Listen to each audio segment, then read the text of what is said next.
বিকাশে ভুলে রং নাম্বারে টাকা চলে গেছে এবং সেই টাকা আমরা 1 মিনিটে ফিরিয়ে নিয়ে আসবো আজকেরা। আর আপনার এরকম অনেকের হয়ে থাকে যে বিকাশে একজনকে টাকা দিতে গিয়ে ভুল একটা নাম্বার চলে গেছে এবং টাকা অন্য একজনের কাছে চলে গেছে, টাকা চাচ্ছে সে দিচ্ছে না। তো আমরা কোনো ঝামেলায় যাবো না, আজকে আমরা ভিডিওতে দেখাবো বিকাশে ভুল নাম্বারে যদি টাকা চলে যায় সেটা আমরা কিভাবে ফিরিয়ে আনবো। চলো দেখো, এক্সাম্পলের জন্য এই যে আমার বিকাশ অ্যাকাউন্ট, আমি ব্যালেন্সটাকে দেখাই। আমার ব্যালেন্স বেশি একটা নাই, তবে আমি ব্যালেন্সটা তোমাদের সবার আগে দেখাই। 5 টাকা 97 পয়সা। হেসো না, এটা আমার কাছে 5 কোটি টাকার সমান। তারপর আমি এখন সেন্ড মানি করব কোন একজন ব্যক্তিকে, আমি সেন্ড মানি করবো। মনে করো আমি নাম্বারটা তুলছে 0132666, তারপর 43876, এই একটা নাম্বার। আমি একটা উদাহরণস্বরূপ একটা নাম্বারে দিলাম, এই যে মনে করো, হ্যাঁ নাম্বারে আমি টাকা পাঠাচ্ছি। কয় টাকা পাঠাবো?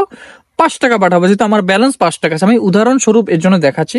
এই যে সেন্ড মানি করলাম, পিনটা আমি নিরাপত্তার সাক্ষাতে দিচ্ছি না, যে কারণে নিরাপত্তার জন্য পিনটা দিয়ে আমি যেখানে সেন্ড মানি করে দিচ্ছি। দেখো সেন্ড মানি ট্যাব ক্লিক করব, ট্যাবে ক্লিক করব, অলরেডি আমার দেখো সেন্ড মানি রিকোয়েস্ট প্রক্রিয়া হয়ে গেছে। অলরেডি আমার সেন্ড মানি হয়ে গেছে। আমি তোমাদের বিশ্বাস না হলে আমি চলো আমার ব্যালেন্সে গিয়ে তোমাদের দেখাবো যে আদৌ আমার কয় টাকা ছিল। 5 টাকা 97 পয়সা ছিল, এখন 0 টাকা 97 পয়সা হয়ে গেছে। এখন ছোট করে ফট করে এই আমার টাকাটা আমি মনে করো ভুল করে অন্য একটা নাম্বারে পাঠিয়ে দিছি, অন্য নাম্বার চলে গেছে।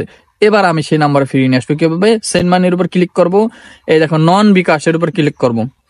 এরপরে দেখো ওই যে বাতিল লেখা আসছে, দেখছো আমি যে রিকোয়েস্ট টাকাটা পাঠাইছি সেই রয়ে গেছে, এটা বাতিল হয়ে যাবে। এখন বাতিল করে হ্যাঁতে ক্লিক করে দেবে, ব্যাস আমি যে সেন্ড মানি করছি সেটা 5 টাকা 97 পয়সা আবার সেই অ্যাকাউন্টে যোগ হয়ে গেছে।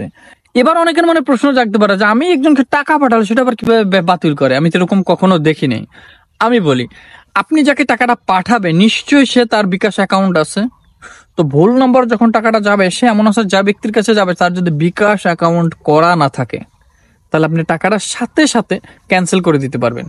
আর যদি তার বিকাশ অ্যাকাউন্ট করা থাকে তাহলে এর জন্য অন্য প্রক্রিয়া আছে।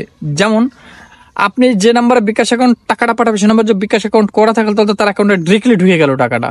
এবং সে টাকাটা যদি আপনি নিতে চান, কাস্টমার কেয়ারে ফোন দিতে হবে যে ভাই আমি এটা ভুল নাম্বারে চলে গেছে টাকাটা, আমি টাকাটা ফেরত চাচ্ছি। কাস্টমার কেয়ারে ফোন দেবেন, কিছু ডকুমেন্ট শো করতে বলবে, ডকুমেন্টগুলো শো করবেন, যেমন এনআইডি কার্ড, যেগুলো আপনার ডকুমেন্ট লিগাল, সেগুলো শো করলে আপনার টাকাটা দিয়ে দেবে। কিন্তু 2 নম্বর অপশন, যদি সেই লোকটা ভালো হয়ে থাকে, যার নম্বর আপনার বিকাশ করা রয়েছে টাকাটা গেছে, তাহলে সেই ব্যক্তি টাকা দিতে পারে। কিন্তু এই যুগে সবাই তো আর ভালো না, তাই আপনারা যেভাবে বিকাশ করেন, সেন্ড মানি করেন না কেন, অতি সাবধানে সুন্দর করে আপনার নাম্বারটা দেখে পাঠাবেন। এতটুকু দেখানো ছিল। ভালো লাগলো অবশ্যই চ্যানেলটি সাবস্ক্রাইব করবা আর শেয়ার দিতে ভুলবা না। ভালো থাকো সবাই, বাই বাই।